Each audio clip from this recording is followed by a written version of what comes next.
What's up YouTube? This is Buck with Buck and Chuck Gaming, coming at you with another Mega Man retrospective review, and I'm coming in order, so of course the next one on the list here is Mega Man 2. So if you guys would, please go ahead and like, share, and subscribe. I definitely appreciate it. It helps out the channel a ton. And also comment just about Mega Man and your thoughts on the series. I love interacting with you guys.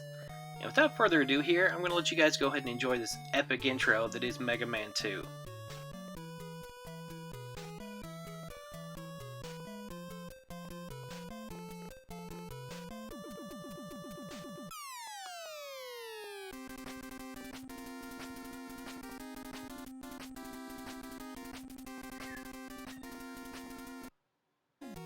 Here it is, a game that put Mega Man on the map and made him a household name during the NES era.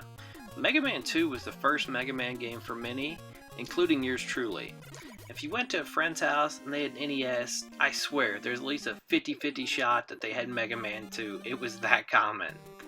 Mega Man 2 was released on December 24th, 1988 in Japan, and the US release followed on July 10th of 1989. And unlike Mega Man 1, Mega Man 2 was actually produced in massive quantities, and it was also a huge hit with both the Japanese audience and over here abroad in the West. And taking a closer look at Mega Man 2, it's really easy to see why. And the first thing I'll point out is the fantastic musical score, and it still holds up today. I'm just going to let you guys listen in a little bit from just clips here of Bubble Man stage, but really you could listen to any stage and it sounds awesome.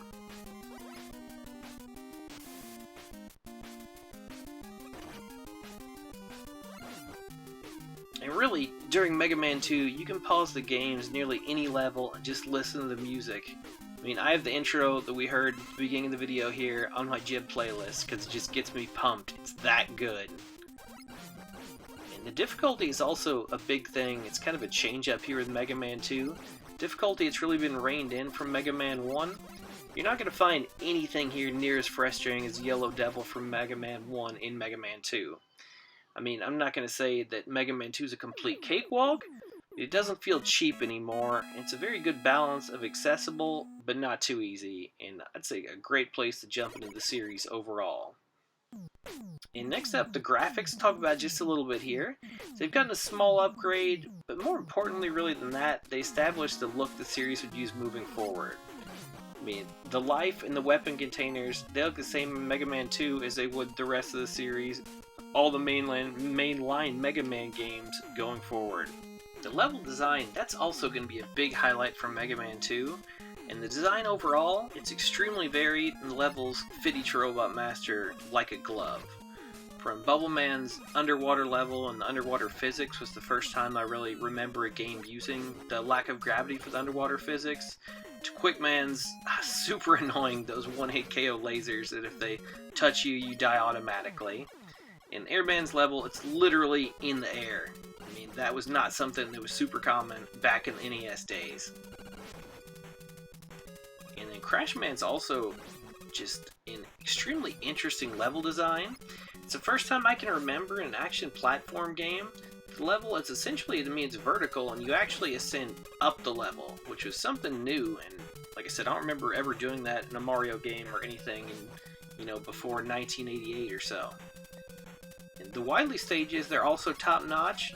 I mean, the dragon from the first Wily stage is one of my all-time favorite boss designs. I just think that thing looks completely amazing. I love it.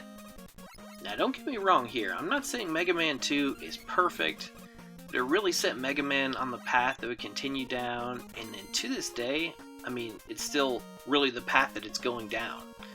I mean, it is lacking the slide feature they introduced in Mega Man 3 and the charge shot that came about in 4. Mega Man 2, the series really found its identity.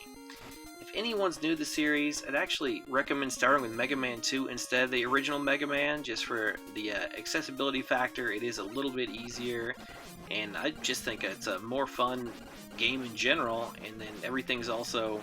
the power-ups and everything are just like the rest of the series, so everything's uniform from there. So Mega Man 2 is the first one, in my opinion, where it really feels like Mega Man. On a closing note, Mega Man 2, it's not my favorite NES Mega Man game, but it's definitely the most iconic. If I had to give it a number score, I'd say it's a solid 8.5 out of 10. which is a really, really good game. I mean, that's nothing to scoff at. 8.5 is a fantastic score. And if I was going to give it a rating between, look at it, play it, or finish it, definitely just think that Mega Man 2 deserves a finish it rating. You guys should definitely at least give one playthrough all the way through and finish it out on Mega Man 2. Thanks a lot, guys, for watching the review retrospective here on Mega Man 2. I'm definitely going to have more Mega Man content coming here in the future to the channel, but also some other content I'm looking at exploring, some different type of series, looking at probably doing a Rise and the Fall almost documentary type series starting here soon, probably starting with Crash Bandicoot. And I also did upgrade part of my system here. I'm upgrading the mic and also looking to get some better capture technology, so hopefully the rig in general is going to be upgraded and going to be, just in a better state than I have kind of bare bones right now. So I know sometimes the audio isn't the greatest, but hopefully we'll be fixing that here very, very soon. Again, I just want to thank you guys for watching the video. We definitely appreciate every like, share, and subscribe we get here at Buck and Chuck Gaming. Everything does help us grow, all the interactions, that helps with the YouTube algorithms, and we definitely appreciate everything there. So like I said, if you could give us a like, share, and subscribe, that'd be amazing. Anyway, this is Buck with Buck and Chuck Gaming. I should be back in the next week or so, hopefully with that Crash Bandicoot video for you guys, and then also with a Mega Man 3 retrospective coming up in the future. Other than that, I'll see you soon, guys. Thanks a lot.